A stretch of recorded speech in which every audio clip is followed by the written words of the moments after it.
আসসালামু আলাইকুম। আশা করি সবাই ভালো আছেন। এখন বাজে 10টা। তো এখন হাঁসগুলোকে পানিতে ছাড়বো।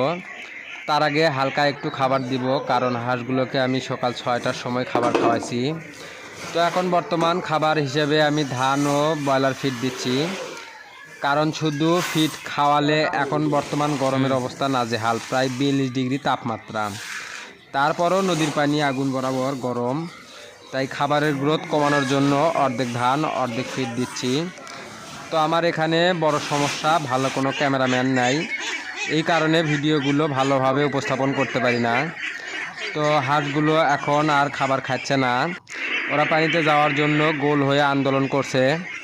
তো হাঁসগুলো এখন আমি নদীতে নিয়ে যাব। এর মধ্যেই আমি একটা জিনিস লক্ষ্য করে দেখতে পেয়ে আমি অবাক হয়ে গেলাম। চোখ কপালে উঠে যাওয়ার মতন একটা অবস্থা। এই হাঁসটা এই অবস্থা দেখে খুব খারাপ লাগতেছে। তো আজ এর একটা কঠোর পদক্ষেপ নিতে হবে আমাকে।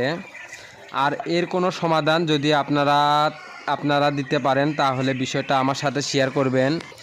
হাঁসগুলো খুব আনন্দের সাথে গোসল করতেছে। তো এর ফাঁকে আমাকে দেখতে হবে কোন হাঁস সবচাইতে বেশি ঠোকরাঠুকরি করে। তো অনেকক্ষণ ফলো করার পর আমি অবশেষে পেয়ে গেলাম সেই দুষ্ট হাঁসকে। আমি এই দুষ্ট হাঁসকে ধরে আলাদা করে রাখলাম। একে আমি আমার খামারেই রাখবো না, একে আমি কাল শনিবারে সারিয়াকান্দি হাটে গিয়ে বিক্রি করে আসব, কারণ এই একটি দুষ্ট হাঁসের জন্য হতে পারে খামারের বড় ধরনের ক্ষতি। তো আজকের ভিডিও এই পর্যন্তই। ধন্যবাদ সবাইকে।